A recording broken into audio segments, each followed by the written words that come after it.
नमस्कार, स्वागत है आपका हमारी खास पेशकश में। मैं हूं आपके साथ लवी गुंबर। एक मुलाकात और उस पर राजनीति। जी हां, कुछ ऐसा ही हो रहा है। हाफिज सईद और पत्रकार वेद प्रताप वैदिक की मुलाकात पर संसद में हंगामा हुआ। कांग्रेस ने सरकार पर आरोप लगाया कि वैदिक ने केंद्र सरकार के दूत बनकर सईद से मिले, जबकि बीजेपी ने आरोपों को नकार दिया। पत्रकार वेद प्रताप वैदिक भी बोल चुके हैं कि आरोपों में दम नहीं है। हिंदुस्तान की राजनीति में आए उबाल पर आतंकी हाफिज सईद ने भी मसाला डाला है। आपको बता दें, सईद ने ट्वीट कर कहा है कि भारत में जिस तरह से मुलाकात पर हंगामा हो रहा है वो संकीर्ण मानसिकता का सबूत है।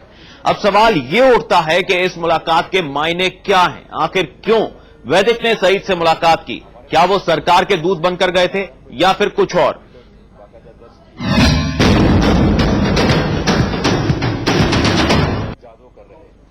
जमात उद दावा प्रमुख हाफिज सईद से वरिष्ठ पत्रकार वेद प्रताप वैदिक की मुलाकात सवालों के घेरे में है। कांग्रेस कहती है कि वैदिक प्रधानमंत्री नरेंद्र मोदी के दूत बनकर सईद से मिले, जबकि बीजेपी ने आरोपों से पल्ला झाड़ लिया है। वेद प्रताप वैदिक ने भी दलील दी है कि वो एक पत्रकार की हैसियत से हाफिज सईद से मिले। अब सवाल यह उठता है कि आखिर इस मुलाकात के मायने क्या हैं? पाकिस्तान में मुलाकात के दौरान ली गई जमात उद दावा प्रमुख हाफिज सईद और वरिष्ठ पत्रकार वेद प्रताप वैदिक की इस तस्वीर ने हिंदुस्तान की राजनीति में आग लगा दी है। संसद में उसकी तपिश साफ महसूस की गई जब राज्यसभा में कांग्रेस ने इस मुलाकात पर सरकार से सवाल किया और पूछा कि किसके कहने पर वेद प्रताप वैदिक हाफिज सईद से मुलाकात करने पहुंचे। Issue is not a small one. He is not just one journalist. He is a key member of many platforms. 2 जुलाई को लाहौर में वैदिक की हाफिज सईद से मुलाकात हुई। दुनिया के मोस्ट वांटेड आतंकवादी हाफिज से वैदिक की मुलाकात की तस्वीरें सोशल मीडिया पर छाई हुई हैं। ऐसे में मोदी सरकार पर उंगलियां उठ रही हैं। लेकिन वित्त मंत्री और राज्यसभा में उपनेता अरुण जेटली ने साफ कर दिया है कि इस मुलाकात का सरकार से कोई लेना देना नहीं है। हाफिज भारत के लिए एक आतंकी ही है। The government of India is concerned, unquestionably, Hafiz Saeed is a terrorist who has conspired against this country and indulged in actual acts of conspiracy. The government of India has nothing to do, not directly, not indirectly, not even remotely, with any journalist in his individual capacity. सरकार ने भले ही सफाई देकर पल्ला झाड़ने की कोशिश की हो, लेकिन विपक्ष कहां बाज आने वाला है। कांग्रेस महासचिव दिग्विजय सिंह ने तो ट्विटर पर वैदिक को नरेंद्र मोदी का दूत करार दिया। वैदिक एनडीए सरकार के दूत बनकर मिले या फिर मोदी के व्यक्तिगत दूत के तौर पर उन्होंने ये मुलाकात की। विरोधियों की बयानबाजी थमने का नाम नहीं ले रही है। कांग्रेस का साफ कहना है कि एक आतंकी से कोई कैसे मिल सकता है। दुर्भाग्यपूर्ण है, बहुत गंभीर है। वो पत्रकार जरूर हैं, क्या वो इंटरव्यू लिया उनसे जाके? क्या बातचीत हुई? देश को बताना चाहिए, सरकार को बताना चाहिए। हाफिज सईद और वेद प्रताप वैदिक की मुलाकात का मुद्दा गर्माता जा रहा है। सरकार अपना पक्ष रख चुकी है, लेकिन मोदी सरकार की दलील विपक्ष को हजम नहीं हो रही। इस बीच कई सवाल उठते हैं।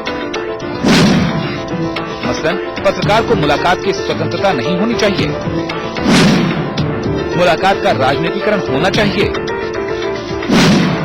विपक्ष के आरोपों में दम है? मुलाकात का मकसद क्या था? Bureau report, journalist connection. जी हां, तो आखिर इस मुलाकात के क्या मायने हैं, मकसद क्या था, आखिर इस मुलाकात को क्या नाम दें, इसी पर आज बड़ी चर्चा होनी है। और इसी चर्चा में हमारे साथ कुछ खास मेहमान जुड़े हुए हैं, उनका परिचय आपसे करा देते हैं। हमारे साथ मौजूद हैं स्टूडियो में, बहुत बहुत स्वागत है आपका। इसके साथ साथ सीनियर जर्नलिस्ट शक्ति शरण जी हमारे साथ स्टूडियो में मौजूद हैं, आपका भी बहुत बहुत स्वागत है। प्रवीण कपूर जी हमारे साथ बीजेपी के नेता जुड़े हुए हैं, स्वागत है आपका। और भोपाल से कांग्रेस नेता कुणाल चौधरी हमारे साथ जुड़े हुए हैं, आप सभी मेहमानों का बहुत बहुत स्वागत है। तो इस चर्चा की शुरुआत कर लेते हैं और बड़ा सवाल यही कि आखिर इस मुलाकात के क्या मायने हैं, क्या मायने हैं, आखिर किस हैसियत से मुलाकात हुई? जबकि वैदिक जी कह रहे हैं कि वो एक पत्रकार की हैसियत से मिलने गए। आखिर किस तरीके से देखा जाए, किस नजरिए से देखा जाए इस मुलाकात को? देखिए, यह डिबेट अनफॉर्चुनेटली राजनीतिक हो गया है जी, लेकिन इसमें जो मुख्य प्रश्न जुड़े हैं वो 6 हैं। पहली बात तो यह है कि वैदिक अपने आप गए या उनको सरकार ने भेजा था, यह डिबेट का पहला मुद्दा है। दूसरा, क्या यह सही है कि कोई आदमी उस देश का, कोई जर्नलिस्ट उस देश का जहां पर किसी आतंकवादी ने इतना आतंक फैलाया हो, वो जाके उससे मिलना चाहिए। क्या ये नैतिक है, ये सही है, देश के हित में है या नहीं? और दूसरा, क्या जर्नलिस्ट का कोड यह परमिट करता है कि नहीं? और तीसरी बात है कि उनका उद्देश्य क्या था? और चौथी बात है, वो ओवर स्टे कर गए, अपना जो वहां उनके ग्रुप के साथ गए थे, ओवर स्टे करके उन्होंने अरेंज किया, मीटिंग किया और फिर उससे मिले, और फिर उसके बाद उन्होंने इंडियन न्यूज को, उस न्यूज को क्या पब्लिसाइज किया? क्योंकि जर्नलिस्ट का एम होता है, कहीं जाता है और किसी से मिलता है तो एक पर्पज से जाता है कि मैं इसको श्रोताओं को और वाचकों को बताऊंगा कि क्या हुआ, क्या वो किए कि नहीं किए। और लास्ट पॉइंट ये है कि सरकार का इस पर क्या रवैया होना चाहिए, यह प्रश्न है। तो पहली बात तो यह है कि यह बात क्लियर है, 100% क्लियर है तमाम लोगों से, और सरकार के जितने लोगों ने इस पर वक्तव्य दिया है कि वो अपने इंडिविजुअल कैपेसिटी में गए थे और अपने इंडिविजुअल कैपेसिटी में वो मिले हुए थे। दूसरी बात यह है कि क्या उनको मिलना चाहिए ऐसे आतंकवादी से जो कि दुनिया में सबसे बड़ा आतंकवादी है और जो भारत के खिलाफ इतना आतंक फैला चुका है। तो मैं समझता हूं कि नीतिगत उनको यह अवॉइड करना चाहिए था। लेकिन अगर अवॉइड करना चाहिए था तो उनका मकसद क्या है, क्यों मिले? मैं ये समझता हूं कि वो न्यूज में बने रहना चाहते थे, न्यूज में आना चाहते थे और ये बताना चाहते थे जिससे कोई नहीं मिल सकता है, मैं उससे मिला। शायद ये उनकी एक व्यक्तिगत आकांक्षा थी, उसके वजह से मिले। और दूसरी बात यह है कि वो इतना प्रयास करके क्यों मिले? मेरे ख्याल से वो अपनी आकांक्षा को पूरा करना चाहते थे, इसलिए इतना प्रयास करके रुके। और उसके बाद उन्होंने पब्लिश क्यों नहीं किया, उन्होंने लोगों को बताया क्यों नहीं कि क्या बात हुई? मैं उनका सुन रहा था एक उनकी टिप्पणी। उन्होंने कहा कि मैंने 40 ऐसे आर्टिकल लिखे हैं हिंदी पत्रों में जिसमें मैंने बताया कि क्या हुआ। लेकिन एक बात मैं ये कहना चाहता हूं कि यह बिल्कुल तय है कि अगर वो ये चाहते थे कि उससे मिलके हाफिज सईद से उसका दिल चेंज कर देंगे और भारत के प्रति कोई उदार रवैया लाएंगे तो शायद अपने को धोखा दे रहे थे जी। और लास्ट पॉइंट यह है कि सरकार का क्या रवैया होगा इस पर। सरकार इस पर विचार करने को हमारे ख्याल से तैयार है और इस पर सरकार एक स्टैंड लेगी, मुझे पूरी उम्मीद है। चलिए, सरकार स्टैंड लेगी ऐसी उम्मीद है। शक्ति जी से जान लेते हैं, सीनियर जर्नलिस्ट हैं। शक्ति जी, आपसे जानना चाहेंगे, अगर वेद प्रताप वैदिक जो कि बहुत जाने माने पत्रकार हैं, वो कह रहे हैं कि एक पत्रकार की हैसियत से इस मुलाकात के लिए वो गए, मान लिया कि इस हैसियत से वो गए और इंटरव्यू किया, लेकिन वो इंटरव्यू कहां है? देखिए, एक पत्रकार के तौर पे वो किसी के साथ मिल सकते हैं, किसी से वो बातचीत कर सकते हैं, इंटरव्यू कर सकते हैं, और बहुत सारे लोगों ने पीछे भी जी, जैसे आपको याद होगा प्रभाकरन का प्रमुख प्रभाकरन का इंटरव्यू लोगों ने किया था। बहुत सारे भारत के अंदर जो जैसे कुछ प्रतिबंधित संगठन थे या प्रतिबंधित व्यक्ति थे, उनके लोगों ने भी इंटरव्यू किए थे और वो काफी चर्चा में आए थे।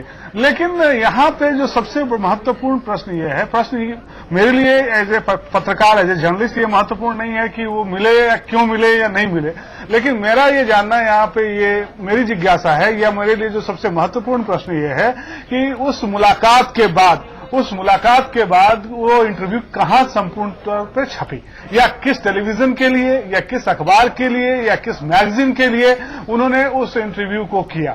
या आज वो ठीक है, एक बड़े पत्रकार हैं, नामचीन पत्रकार हैं, बहुत सारे मुद्दों पर लिखते रहे हैं, अंतर्राष्ट्रीय मुद्दों पर भी लिखते रहे हैं, उनका प्रिय विषय अफगानिस्तान रहा है, अफगानिस्तान पे उनकी थीसिस रही है, वो कुछ नया करने के लिए भी जाने जाते रहे हैं।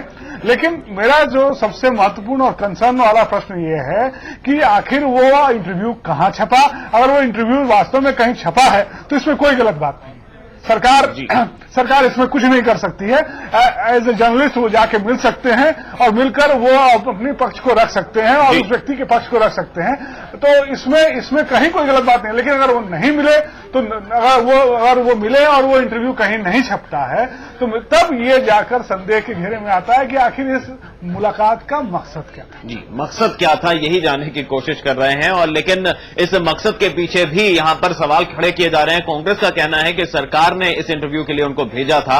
कांग्रेस से ही जान लेते हैं, हमारे साथ भोपाल से कुणाल जी जुड़े हुए हैं। कुणाल जी, आपसे जानना चाहेंगे कांग्रेस को इस मुलाकात पर इतना ऐतराज क्यों?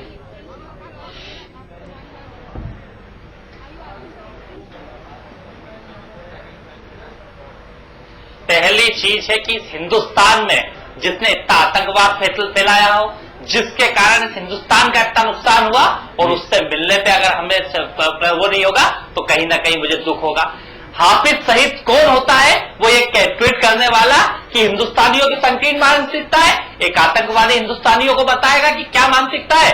मैं पूछना चाहता हूं, वेद प्रकाश वैदिक को पत्रकार कहते हैं, मेरे को पूरी तरीके से मालूम है वेद प्रकाश वैदिक जी कई साल पहले पत्रकार रहे होंगे। आजकल वो शौकिया तौर पे पत्रकारिता करते हैं और सिर्फ शौकिया तौर पे ब्लॉग लिखते हैं। वो रामदेव के साथी है, वो भारतीय जनता पार्टी के मोदी के मुख्य सलाहकार के रूप में काम करते हैं। और अगर मोदी जी ने उनको इसलिए भेजा है और वो ये मोदी जी के लिए सफाई देने जाते हैं, तो आतंकवादियों के ऊपर हमारे किसी प्रधानमंत्री को सफाई देने की जरूरत नहीं है कि भले ही वो कोई भी हो, किसी भी दल का हो।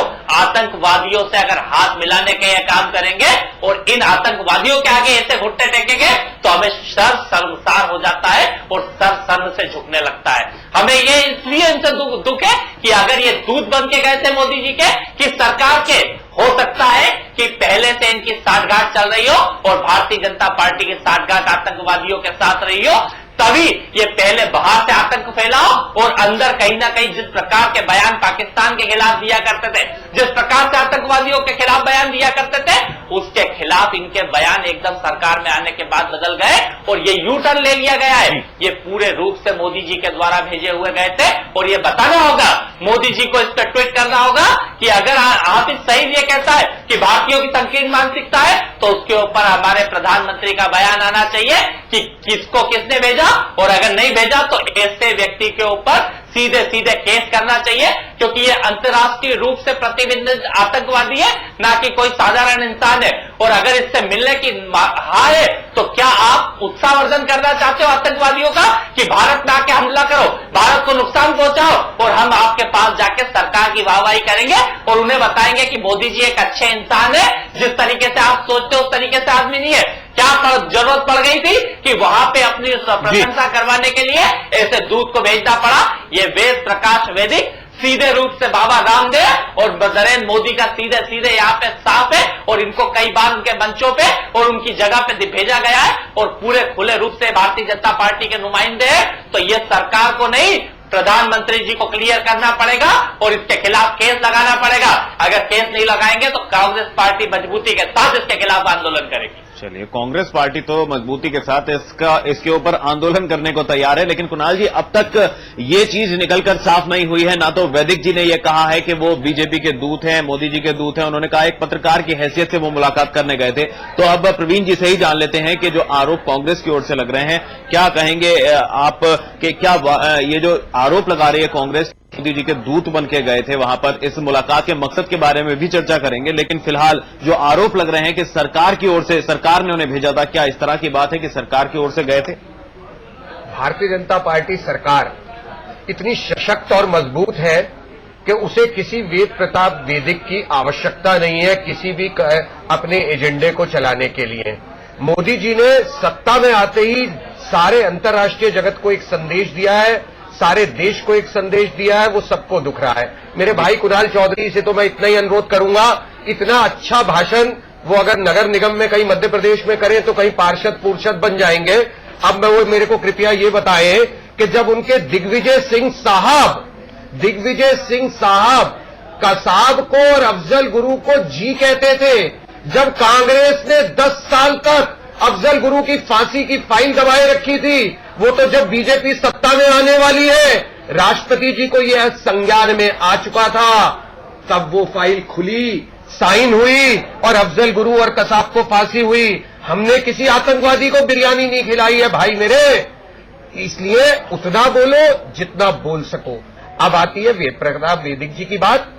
तो ये हम एक टीवी डिबेट में बैठे हैं, हम एक टीवी डिबेट में बैठे हैं और ये जर्नलिस्ट जगत को स्वयं तय करना होगा कि वेद प्रताप वैदिक जी ने जो किया है वो ठीक है या नहीं।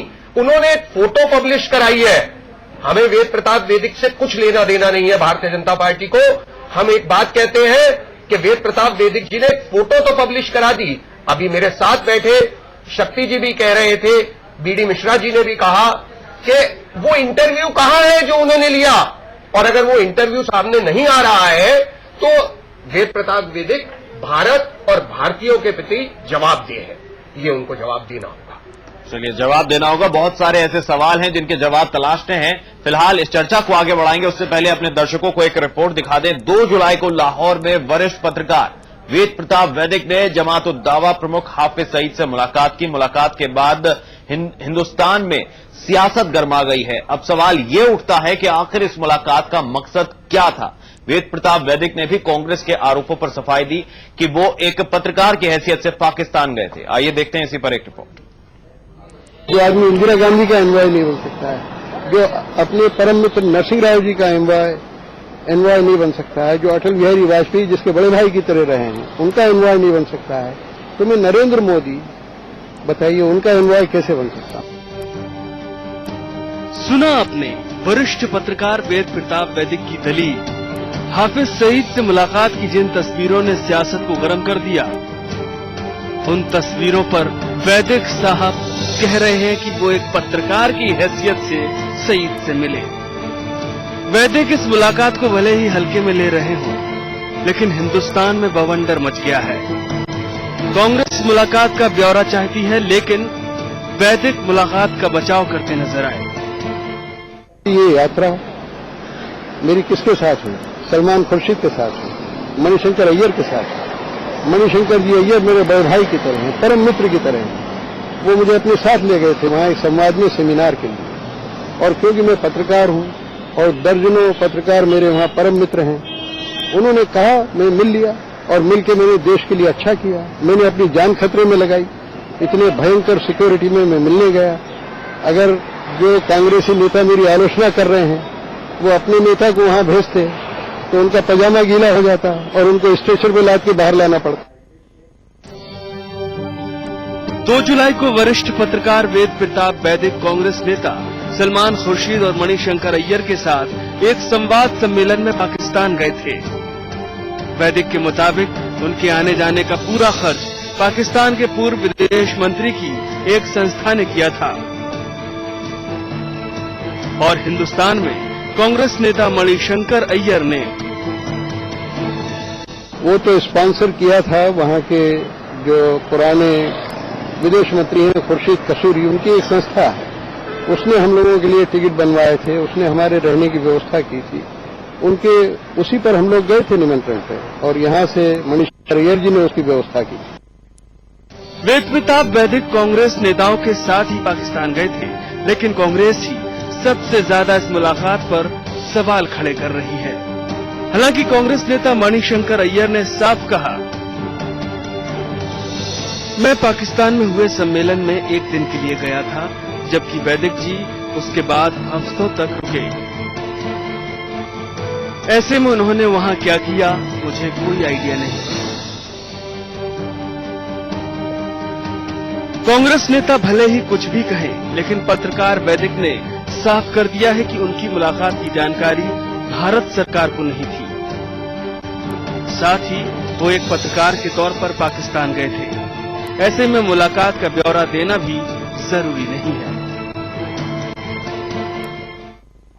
दक्षिण एशिया के सारे देशों में पिछले 45-46 साल से घूमता भी रहा हूं, और जब मैंने अंतर्राष्ट्रीय राजनीति में पीएचडी किया, अफगानिस्तान में रहा, ईरान में रहा और दुनिया के कई देशों में रहा। जो विचारवान व्यक्ति होता है वो किसी का अनुयायी कैसे हो सकता है? तो ये कहना कि मैं प्रधानमंत्री का अनुयायी हूं, ये मेरे लिए कोई बहुत बड़े सम्मान की बात नहीं है। मैं अपना अनुयायी खुद हूं। हाफिज सईद और वेद प्रताप वैदिक की मुलाकात पर महाभारत जारी है। संसद में भी हंगामे की गूंज सुनाई दी।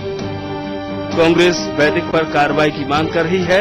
अब देखना ये होगा कि ये मामला कितनी दूर तक जाता है। Bureau report, journalist in action. चलिए, तो इस मुलाकात के बाद जो विवाद बढ़ा उसको लेकर अपनी सफाई जरूर पेश की वेद प्रताप वैदिक जी ने, लेकिन आइए अब आपको दिखाते हैं हाफिज सईद के ट्वीट जो उसने मुलाकात पर बढ़ते हंगामे को देखते हुए किए हैं। जब डॉक्टर वैदिक ने मुझसे पूछा था कि अगर मोदी पाकिस्तान आए तो क्या हम उनका विरोध करेंगे, ये कहा हाफिज सईद ने अपने ट्वीट के जरिए।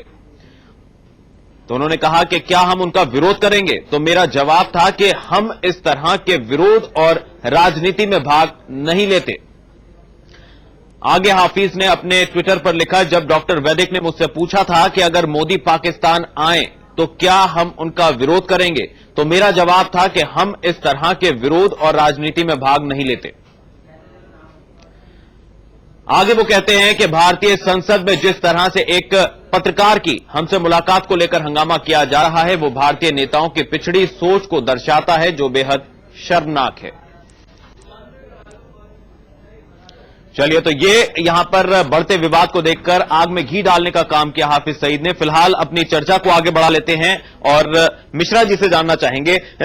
मिश्रा जी, आपसे जानना चाहेंगे कि अगर एक आम नागरिक की हैसियत से वेद प्रताप वैदिक इस मुलाकात को करके आते हैं, हालांकि किसी को ऐतराज नहीं होना चाहिए, लेकिन अब यह विवाद इतना बड़ा हो गया कि एक पॉलिटिकल डिबेट हो रही है इस पर, तो ये खुफिया तंत्र की कितनी बड़ी नाकामी मानते हैं इसे कि उनके पास इसकी कोई जानकारी नहीं थी। खुद इसका खुलासा मीडिया में आकर बयान जब हुए और जब इस तरह की फोटो निकली।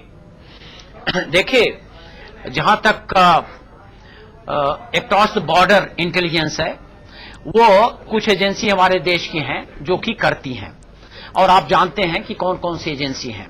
लेकिन जो वैदिक का एक मेथड ऑफ ऑपरेशन था वो शायद कुछ ऐसा मिला जुला था कि कुछ लोगों के साथ हो गए, फिर वहां पर ज्यादा दिन रुक गए, वहां के जो पुराने विदेश मंत्री थे उनके इंटेशन पर गए और ये बिल्कुल तय सी बात है कि उन्हीं के से वो मिले और उन्हीं के संपर्क से इनका जो इंटरव्यू हुआ वो हुआ। ये सब बातें काफी क्लियर हैं, इसमें कोई शक नहीं है। लेकिन मैं ये कहना चाहता हूं कि जो वैदिक जी कह रहे हैं कि वो देश के हित में मिले, शायद मुझे वो बात ठीक नहीं लगती है, क्योंकि देश के हित में वो किसी का हार्ट चेंज नहीं कर सकते हैं और वो भी एक ऐसे आदमी का जो कि बिल्कुल बड़ा आतंकवादी हो। मैं आपको एक कोट करना चाहता हूं। मैं श्रीलंका में आईपीकेएफ के साथ गया था और जब आईपीकेएफ की वार चल रही थी वहां पर, तो यहाँ के एक जर्नलिस्ट आए थे और वो हम लोगों से मिल रहे थे और वो आज भी काफी सक्रिय जर्नलिस्ट हैं और वो हम लोगों से मिल रहे थे। फिर आने के बाद उन्होंने इंडिया टुडे में पब्लिश किया, तो मेरे घर वालों ने हमको चिट्ठी लिखी कि भाई मुझे मालूम पड़ गया कि तुम कहां कहां ऑपरेशन कर रहे हो। तो यह बात एक जर्नलिस्ट के लिए अगर कहीं जाता है, कुछ इकट्ठा करता है, तो इसको पब्लिक डोमेन में डालता है और वैदिक जी ने वो नहीं किया, पहली बात। और दूसरी बात मैं ये कहना चाहता हूं कि वैदिक जी बहुत ही सीनियर जर्नलिस्ट हैं। मैं जब श्रीलंका में था और बबूनिया में था, ऑपरेशन कर रहा था एलटीटी के खिलाफ, तो वहां के एक जीए थे, जीए माने गवर्नमेंट एजेंट, वहां कलेक्टर को गवर्नमेंट एजेंट कहते थे। तो उन्होंने एक दिन, वो तमिलियन थे, जब हम लोग बबूनिया में गए तो वो तो भाग गए थे, कोलंबो चले गए थे। जब हम लोग गए इंडियन आईपीकेएफ वहां गए, इंडियन पीस कीपिंग फोर्स, तो वापस आ गए अपने वो हेडक्वार्टर में। तो उन्होंने एक दिन हमको एक किर्क पैट्रिक का, जो कि खुद बहुत जर्नलिस्ट हैं, जर्नलिस्ट थी, उनका एक हमको कटिंग भेजा इंटरव्यू का और उसमें यह लिखा था कि जो आतंकवादी होता है वो नॉर्मल ह्यूमन बीइंग नहीं है, नॉट ए यूजुअल बोनाहोमी, और वो कहीं पर समझौता कर लेगा जब उसको दबाव होगा और वो समझौते को तुरंत तोड़ देगा जब उसको कन्वीनियंट नहीं होगा। तो इनको ये विश्वास रखना चाहिए कि हाफिज सईद ऐसा व्यक्ति नहीं है जिसको आप जाके गीता सुना देंगे या कुरान सुना देंगे तो आपके हिसाब से वो काम करने लगेगा। ये शायद इनकी बहुत बड़ी फेल्योर है। चलिए, ये एक फेल्योर की तरह देखा जा रहा है, लेकिन शक्ति जी से जान लेते हैं। शक्ति जी, आपसे जानना चाहेंगे, जैसा कि वेद प्रताप वैदिक कह रहे हैं कि भारत के हित में है और इस हित में जाकर उन्होंने ये मुलाकात की, आखिर ये कौन सा हित है जो एक मोस्ट वांटेड आतंकी है उससे मुलाकात हुई? देखिए, मुलाकात की उन्होंने, उसके बाद मुलाकात पे उन्होंने सिर्फ नरेंद्र मोदी के बारे में चर्चा की जी। तो ये समझ में नहीं आ रहा। हाफिज के ऊपर चर्चा होती, उनके गतिविधियों पे चर्चा होती, वो क्या भारत की तरफ जो 20 उगलते हैं या जो आतंकवादी मॉड्यूल बनाते हैं उसके ऊपर चर्चा होती तो समझ में आती है बात। लेकिन वो नरेंद्र मोदी और नरेंद्र मोदी की सरकार या नरेंद्र मोदी की बढ़ती ताकत पे चर्चा हो रही है, तो कहीं ना कहीं ये स्थिति क्लियर नहीं है। बार बार कहते हैं कि मैं इन्वॉल्व नहीं हूं, लेकिन आप जाकर बात तो मोदी की ही कर रहे हैं वहां पे, तो ये गंभीर इश्यू है। और ऐसे स्थिति में जब भारतीय जनता पार्टी और नरेंद्र मोदी काफी एग्रेसिव हुआ करते हैं, तो उनको इस बयान पर खुलकर सामने आना चाहिए। और ये इसमें कोई दो राय नहीं है कि वेद प्रकाश वैदिक जी का जो एफिलिएशन है वो रामदेव जी से और भारतीय जनता पार्टी से पिछले दिनों काफी ज्यादा सक्रिय रहा है और काफी ज्यादा दिखा है। तो इसमें पार्टी को जो पार्टी आतंकवादियों के खिलाफ इतना कड़े शब्दों का प्रयोग करती थी और जो प्रधानमंत्री जम्मू कश्मीर पर अगर थोड़ी सी भी कोई छोटी घटना हो या बड़ी घटना पे रिएक्ट करते थे, उनको रिएक्ट करना चाहिए, उनको जनता को बताना चाहिए कि वास्तव में उनका कोई लेना देना नहीं। और अगर वो नहीं ऐसा करते हैं तो निश्चित तौर पर कहीं ना कहीं एक कोलैबोरेशन तो नहीं कह सकता, glove in hand kind of situation मुझे दिखती है। जी प्रवीण जी कुछ कहना चाह रहे हैं। मिश्रा जी आपके पास भी आऊंगा। शक्ति जी कहिए। मुझे लगता है कि अगर आपने यहां आने से पहले माननीय अरुण जेटली जी ने विदेश मंत्री होने के नाते जो आज संसद में बयान दिया, अगर उसको पढ़ लिया होता, जान लिया होता, तो आप ये बातें सारी सामने नहीं रखते। हमारी सरकार ने यूनिलैटरली डिसओन किया है पार्लियामेंट के सदन में कि हमारा वेद प्रताप वैदिक के आज के ये पाकिस्तान यात्रा, जो उनकी यात्रा है और जो ये हाफिज सईद से मिलना है, इससे कुछ लेना देना नहीं है। अभी हमने इसी स्क्रीन पे वेद प्रताप वैदिक जी को बोलते हुए देखा, वो ये कह रहे थे कि मेरे लिए तो कोई सम्मान की बात ही नहीं है नरेंद्र मोदी का इन्वॉल्व होना। अरे वो तो कहता है, उसको तो शौक है, कभी अफगानिस्तान जाता है, कभी कहीं जाता है आतंकवादियों से मिलने। एक आदमी करता रहा है अपनी हरकतें, वो कर रहा है, आज भी कर रहा है। और अगर किसी आदमी ने चुनाव में हमारा समर्थन किया था तो वो शायद इसलिए नहीं करा था इन मुद्दों को लेकर के, वो तो एक भ्रष्ट शासन के खिलाफ सारा देश एक था, सारा देश भ्रष्ट शासन को हटाना चाहता था। उस वक्त वेद प्रताप वैदिक ने हमारा साथ दिया, हमने उसका स्वागत किया। आज अगर वो कोई गलत काम कर रहे हैं, और मैं इसे मानता हूं, उन्हें हाफिज सईद से बिना भारत सरकार को कॉन्फिडेंस में लिए नहीं मिलना चाहिए था। वो अब सिर्फ एक पत्रकार नहीं है, वो एक बहुत चर्चित हस्ती है। उन्हें ऐसा काम, चाहे वो सरकार आज भाजपा की है या कल कांग्रेस की थी, किसी भी इतने बड़े व्यक्ति को, किसी भी ऐसे आतंकवादी से जिसको अंतर्राष्ट्रीय जगत ढूंढ रहा है, उससे मिलने जाने से पहले जरूर सरकार को बताना चाहिए। उन्होंने नहीं बताया, सरकार ने उन्हें डिसोन कर दिया। अब इससे ज्यादा सरकार कुछ कर भी नहीं सकती एक पत्रकार का। हम किसी पत्रकार की पत्रकारिता को तो समाप्त नहीं कर सकते ना। तो जो हम कर सकते थे, हमारी सरकार ने आज सदन में तुरंत कहा है। अगर आपको ध्यान हो, कांग्रेस के शासनकाल में अगर ऐसी कभी भी कोई घटना होती थी तो कई दिन पार्लियामेंट एडजॉर्न होती थी, फिर कहीं कोई मंत्री आके बोलता था या उल्टे सीधे शब्द बोलता था। मगर हमने 1 घंटे के अंदर अंदर, जैसे ही सदन में यह मुद्दा उठा, 1 घंटे के अंदर अंदर माननीय जेटली जी ने इस पर अपना वक्तव्य दिया और सरकार की स्थिति को स्पष्ट कर दिया है। चलिए कुणाल जी से जान लेते हैं। कुणाल जी, जैसा कि आरोप लगा रही है कांग्रेस की सरकार ने भेजा था, दूत बना के भेजा था, मोदी के दूत बन के गए थे वेद प्रताप वैदिक, जबकि वेद प्रताप वैदिक ने भी इस मुलाकात के बाद जो है वक्तव्य दिया है और उसमें स्पष्ट कर दिया है कि वो सरकार से या सरकार के भेजने द्वारा नहीं गए, वो खुद से गए थे, एक पत्रकार की हैसियत से गए थे। वहीं सरकार ने भी अपना स्पष्ट कर दिया है कि वो इस मुद्दे से जो है उनका कोई ताल्लुक नहीं है, क्योंकि वेद प्रताप वैदिक जो है उनसे बताकर नहीं गए थे। अब ऐसे में बड़ा सवाल यह कि मकसद चाहे जो भी हो, उन्होंने ये कहा कि कांग्रेस अगर उनकी खिलाफत कर रही है तो कांग्रेस का नेता कोई जाकर के क्यों मुलाकात नहीं कर पाया। उन्होंने ये कहा है कि मैं देश हित में जाकर ये मुलाकात करके आया हूं।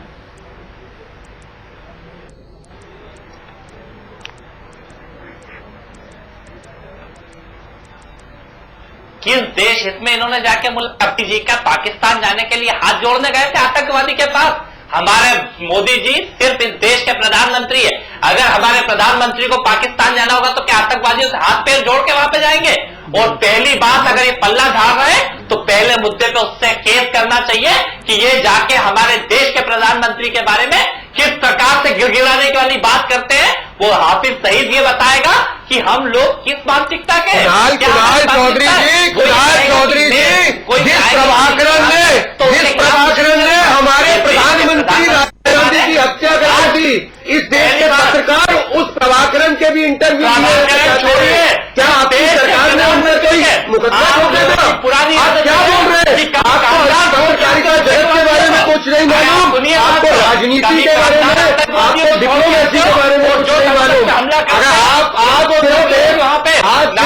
कांग्रेस के मंडल स्तर के कार्य करने वाले हैं, वही सीमित रहिए। पहले आतंकवादियों से साठगांठ करते हो और उसके बाद कहाँ है आपके मौन प्रधानमंत्री जी?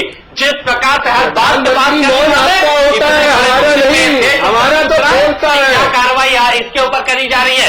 वेद प्रकाश वैदिक अगर आतंकवादियों को इस प्रकार से आप तो कहां बोल रहे हैं? जिस प्रकार से आतंकवादियों का प्रशंसा करने जा रहे हैं, गया है ब्रिक्स सम्मेलन में, जहां आपके किसी प्रधानमंत्री को कभी मौका नहीं मिलता था। दर्द होना चाहिए। गया है ब्रिक्स सम्मेलन में, आपके किसी शपथ ग्रहण में कोई सार्क नेशन सारे आकर के लाइन से खड़े हुए। आप अगर इस देश की अस्मिता के ऊपर बात आएगी, इस देश के ऊपर अस्मिता के ऊपर बात आएगी, कहाँ गए आपके प्रधानमंत्री? प्रधानमंत्री अपनी जगह कोई आतंकवादी हाथ उठा के देखेगा?